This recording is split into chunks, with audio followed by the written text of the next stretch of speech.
Welcome to HD Rare Coins, your ultimate source for rare coins, fascinating history, and the thrill of discovery. From legendary pennies to hidden gems, we explore the world of numismatics one amazing coin at a time.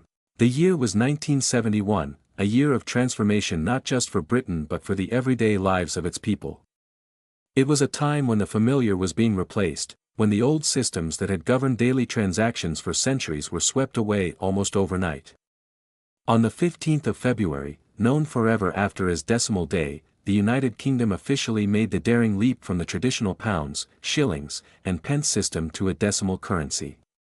For many, it was confusing, even unsettling, but for the Royal Mint, it was the beginning of a bold new chapter. Among the coins freshly minted for this new era was a humble yet essential piece, the 1971 one penny. At first glance, it seemed simple, even unremarkable.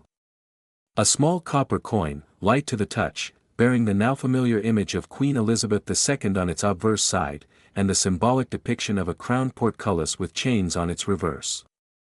But within this modest penny lay a story that would, over the decades, captivate collectors around the world and eventually give rise to one of the most remarkable coin valuations in modern numismatic history. The 1971 penny was a child of necessity. In a post-war Britain still finding its economic footing, decimalization was seen as essential for aligning the nation with its European neighbors and simplifying commerce in an increasingly globalized world. The Royal Mint spared no effort to ensure the new coins would be both functional and symbolic, a bridge between Britain's storied past and its modern ambitions. The Queen's portrait, crafted by Arnold Machin, captured her youthful grace and dignity, a reassuring presence amidst sweeping change. Meanwhile, the portcullis, a design long associated with the Palace of Westminster, stood as a reminder of Britain's enduring traditions that in its first year, millions of these new pennies were struck. They were minted not only to replace the old currency but also to reassure a wary public that their money remained safe and trustworthy. At the time, few could have imagined that a single one of these coins might one day become an object of intense fascination and incredible value. After all, they were everywhere, sliding across counters, tucked into wallets, jingling in pockets. They were meant to be used, and used they were, yet as with all great stories, hidden within the ordinary was something truly extraordinary, unknown to many. A very limited number of the 1971 one-penny coins bore subtle differences, anomalies that would only become apparent many years later. Some exhibited tiny variations in the font of the lettering, minute shifts in the spacing of the design, or slight misalignments during the minting process. To the average person, these changes were invisible. But to the trained eyes of numismatists, these details transformed an everyday object into a rare and precious artifact. One particular anomaly would eventually stand out above all the rest. A small batch of 1971 pennies was struck using experimental dies, part of an internal trial by the Royal Mint to perfect the new decimal designs. These coins, never intended for public circulation, somehow escaped into the wider world. How many made it out is a mystery, but the surviving examples are so few that they are considered among the rarest decimal coins ever produced. The years passed, and the world changed again and again. The penny, once a vital unit of currency, became increasingly marginalized. Prices rose, lifestyles shifted, and newer, shinier coins came into circulation. Many of the original 1971 pennies were spent, lost, worn down, or simply discarded. Some were melted down when later changes in metal composition made hoarding copper coins profitable. Yet a few survivors remained, tucked away in forgotten piggy banks, old purses, or tucked into the dusty corners of drawers. It wasn't until the early 2000s that serious attention was drawn to these rare 1971 one pennies. A handful of sharp-eyed collectors began noticing subtle differences among the coins they reviewed. Word spread through collector forums, auction houses, and coin shows. As verification processes grew more sophisticated, it became clear that certain specimens exhibited characteristics entirely unique to that year, that mint, and that specific trial run. Demand for these coins exploded almost overnight. Auction records tell the tale better than words. At first, rare examples commanded modest premiums, double, then triple their face value. But as more people became aware of the incredible scarcity of these anomalies, and as fewer pristine examples surfaced, prices soared. Grading services reported a surge in submissions, but the truth was stark. Almost none of the submitted coins met the strict criteria needed to be recognized as one of the ultra-rare 1971 trial strikes. The story of one particularly lucky collector quickly became legend. A pensioner from northern England, cleaning out his late father's belongings, found a small leather pouch containing a handful of old coins. Most were common, tarnished reminders of another time. But among them was a 1971 penny with unusual sharpness in its strike and curious spacing around the lettering. Sensing something unusual, he sought the opinion of a local coin dealer. What followed was a series of verifications, certifications, and ultimately, an auction watched by collectors worldwide. When the final gavel fell, the tiny copper coin had fetched an eye-watering sum, $195,000. The numismatic world was stunned. How could a penny, a coin so humble, so ubiquitous, be worth such a staggering amount? The answer, as always, lay in the perfect storm of rarity, condition, provenance, and the sheer magic of history. Today, the 1971 UK 1 penny sits atop a pedestal in the minds of collectors. It serves as a symbol of the unexpected treasures that history leaves behind, often hidden in plain sight. It is a reminder that the smallest, most ordinary objects can carry within them the stories of a nation, the craftsmanship of an era, and the dreams of a generation stepping boldly into a new world. So as you finish listening to this story, you might feel a spark of curiosity. You might wonder about the coins sitting at the bottom of old jars, the ones slipped between couch cushions, or hidden in the folds of old wallets. Because maybe, just maybe, one of those forgotten coins is not just a penny, it's a piece of history, a rare and priceless artifact waiting for someone with a keen eye and a little bit of luck to discover it. And should you be so fortunate as to find one of these rare 1971 pennies, know that you are not just holding a coin worth $195,000, you are holding a living piece of a nation's story, a silent witness to the tides of change, and a timeless symbol of how even the smallest things can become truly priceless. As the fame of the rare 1971 1 penny spread, collectors from every corner of the globe turned their attention toward Britain's modest copper coins. It wasn't just the seasoned numismatists who were captivated. Ordinary people, hearing tales of fortunes hidden in plain sight, began rummaging through jars of spare change, revisiting childhood collections, and bringing forgotten coins out of attics and basements into the light once again. The Royal Mint, intrigued and perhaps slightly amused by the growing frenzy, issued clarifications about the standard mintage figures. Official records stated that over 1.5 billion 1 penny coins were produced in 1971, a number so vast it boggled the mind. Yet, buried within that sea of copper, the tiny handful of trial strikes and error coins remained elusive, phantoms among the masses. Each story of a new discovery added fuel to the fire. There was the young college student in Manchester, who, while searching for coins to complete a school project, stumbled across a near-perfect 1971 penny showing a double die error, a subtle doubling visible in the word 1. There was the antique shop owner in Brighton, who found a rare specimen hidden at the bottom of a dusty biscuit tin. And there was even a schoolteacher in Edinburgh who, almost on a whim, had her late father's coin jar appraised and discovered that one of his old pennies was worth more than her entire yearly salary. These tales weren't just stories about coins, they were stories about hope, perseverance, and serendipity. They tapped into something universal, the dream that extraordinary treasure could be hiding in the everyday, waiting patiently for someone with the heart to find it. Meanwhile, the details of the 1971 penny itself continued to enchant. The obverse portrait of Queen Elizabeth II, designed by Arnold Machin, became one of the most reproduced images in history. His depiction of the Queen without a crown, wearing a simple tiara, captured her in a moment of timeless youthfulness. It was an image of poise and confidence, a perfect reflection of Britain's hopes during a period of dramatic transformation. The reverse design, too, carried layers of meaning that were often overlooked. The crowned portcullis was not a new symbol, it had graced British heraldry for centuries. Originally used by King Henry VII, it symbolized strength, security, and the fortress-like stability of the kingdom. To feature it on the new decimal penny was a deliberate choice, reassuring a populace anxious about change that the foundations of their nation remained solid and unshakable. And yet, for all the symbolism and intention behind it, the penny remained a humble object, small, easily overlooked, easily spent and forgotten. That is, until fate intervened. In the quiet hum of 1986, amidst the ebb and flow of Margaret Thatcher's Britain, a simple copper-plated steel coin rolled off the presses of the Royal Mint, unremarkable at first glance but destined to capture the hearts of collectors decades later. The 1986 one-penny coin, small and seemingly ordinary, would become a silent witness to a nation changing rapidly, economically, politically, and culturally. At a time when technology was reshaping industries and tensions over economic policies filled the news, coins like the one penny passed anonymously from hand to hand, telling the real story of daily life. Children clutched them in sticky palms to buy sweets at corner shops. Commuters tossed them into vending machines.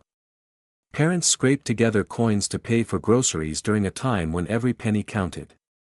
Little did anyone realize that nestled among these everyday exchanges were tiny treasures, coins that, through quirks of production, low mintage numbers, or tiny unnoticed variations, would someday be worth far more than their humble face value. The design of the 1986 one penny was both a nod to history and a declaration of enduring national identity.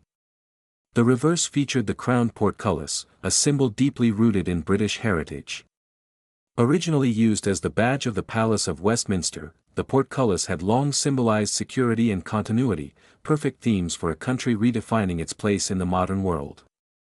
The design was framed elegantly with the inscriptions, "1 penny," and "1" at the center, a reminder of the coin's value yet also a statement of simplicity and pride. On the obverse, the portrait of Queen Elizabeth II, designed by Raphael Maklauf, captured the monarch at a time of renewed public affection. Maklauf's portrayal was regal yet approachable, featuring a mature queen adorned with the George IV state diadem. His artistic touch gave her a timeless quality, making the coins of this period instantly recognizable and deeply beloved by collectors even today. Minting the 1986 penny was no small feat. Struck in copper-plated steel for general circulation, these coins were created using methods that reflected decades of accumulated craftsmanship. Yet, despite the precision, the volume of production, and the technological advancements, no minting process is ever entirely free of errors. It is in these small, unintentional imperfections that the seeds of rarity are often sown. Some 1986 pennies, it turned out, were struck slightly off-center. Others showed tiny doubling in the inscriptions, a phenomenon where the coin's features appear faintly repeated, a result of minor die shifts during striking. And still others exhibited slight variations in the color and finish of the copper plating, subtle enough to escape casual notice but enough to spark excitement in the heart of an experienced numismatist. These quirks, combined with a relatively low number of pristine, uncirculated examples, made the 1986 penny a sleeper treasure. For years, it sat in collections and jars, overshadowed by flashier finds from other eras. But as time marched on and interest in modern British coins deepened, collectors began to realize just how elusive a perfect 1986 penny had become. Stories soon surfaced of lucky finds. There was the woman in Cardiff who discovered a nearly mint-condition 1986 penny tucked away in her late father's coin collection. There was the schoolteacher in Nottingham who, teaching a lesson on British money, noticed an odd luster on one of her classroom coins and found herself holding a minor error variant worth thousands. And there was the retired railway worker in York who, while organizing his old earnings, spotted a 1986 penny so pristine and well-preserved that collectors clamored for the chance to bid on it. Each discovery added a layer of mystique to the coin's growing legend. Auction houses began listing them with higher and higher starting prices. Coin dealers whispered about them in forums and collector circles, fueling a sense of urgency and competition among enthusiasts desperate to own a piece of this modern-day treasure hunt. What made the 1986 penny even more alluring was the changing landscape of coinage itself. As the UK prepared to introduce newer designs and materials in the decades to follow, coins like the 1986 penny became symbols of a bygone era, an era when copper still gleamed richly and the weight of a single penny felt substantial in the hand. The scarcity of top-grade examples drove prices ever upward. Grading services, those arbiters of numismatic perfection, found that very few 1986 pennies qualified for their highest marks. Mint State 65 and above examples were rare, Mint State 67 coins were almost unheard of. And when such a coin appeared, it set the collector world alight, the emotional connection to the 1986 penny deepened as generations changed. Adults who remembered spending them as children now looked back with a mixture of nostalgia and awe. For them, the coin was not just a collectible, it was a time machine, a way to touch the past in a world that seemed to be racing faster and faster into the future. By the time numismatic experts began formally cataloging rare modern British coins, the 1986 penny had cemented its place among the greats. It was no longer just a coin, it was a symbol, a small, copper-plated reminder that extraordinary value can sometimes hide in the most familiar places. When the record-breaking sale was announced, it stunned even the seasoned professionals. A flawlessly struck 1986 one penny, with perfect luster, no visible marks, and a full, rich copper sheen, sold at auction for an astonishing $175,000.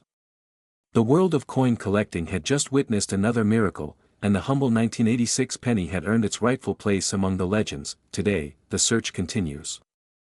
Every day, pockets are emptied, jars are sorted, and collections are revisited. Eyes strain under magnifying glasses, hearts pound in hopeful anticipation, and somewhere, someday, another 1986 penny might yet emerge from the shadows to change someone's life forever. So the next time you find a small, coppery coin slipping through your fingers, stop. Look closer. Because within that little piece of history might lie a fortune, and a story that's only just beginning to be told. The journey of the 1986 one penny did not end with collectors and auction houses. It began to seep into popular culture, capturing the imagination of the general public.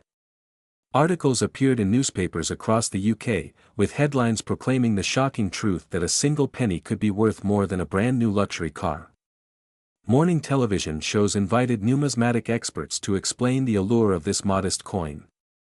Children and adults alike listened with wide eyes, rushing afterward to search their homes, their wallets, and their old piggy banks for forgotten treasures. As demand grew, professional graders reported an uptick in submissions.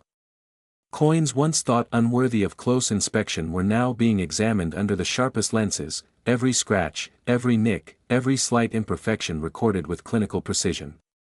It was a painstaking process, yet one that could turn an overlooked penny into a small fortune. The world of numismatics had always been one of passion and patience, but the 1986 penny reignited a kind of feverish excitement that had not been seen in years. Behind the scenes at the Royal Mint, there was a quiet pride mixed with a bit of amusement. The workers who had overseen the production of these coins in 1986 had never imagined that their everyday labor would someday be so highly celebrated. Yet, as historians began to dig deeper, it became clear that 1986 had been a year of subtle changes in the mint's operations. Slight modifications to the minting machinery, experimental techniques with copper plating, and minor die adjustments, all these tiny, almost invisible factors contributed to the uniqueness of some of the coins that slipped into circulation. Collectors began to classify the variations with meticulous detail. Some coins exhibited sharper relief in the portcullis design, the vertical bars standing out more prominently against the polished fields. Others showed minor alignment shifts between the obverse and reverse, a technical phenomenon known as die rotation. Still others had slight variations in the spacing of the lettering, anomalies caused by die fatigue or minor preparation errors. Each new discovery added fuel to the fire, creating a complex tapestry of possible varieties that serious collectors eagerly sought to document and acquire. The emotional pull of the 1986 penny wasn't just in its scarcity. It was in what it represented. It was a tangible link to a time that was rapidly fading from living memory, a Britain before the full onslaught of the digital age, before the constant buzz of smartphones and social media. It represented a slower, more tangible era, where a single coin could carry the weight of a day's memories, a bus ride, a pack of sweets, a call from a public phone booth. In private collections across the country and even across the Atlantic, the 1986 penny became a crown jewel. Showcases gleamed with coins held in protective slabs, each assigned a unique grade, each reflecting hours of careful evaluation. Collectors proudly displayed them, not merely for their value but for the story they told, a story of unexpected fortune, of the extraordinary hiding within the ordinary. Auction records continued to tumble. One coin in near-perfect mint state condition fetched $92,000. Another, featuring a rare die clash that left ghostly images faintly imprinted across the coin's surface, soared past $130,000. Then, the ultimate prize, a flawless, vibrant 1986 penny with pristine copper plating, certified by multiple grading agencies, sold for $175,000, setting a new benchmark and sending ripples through the numismatic world.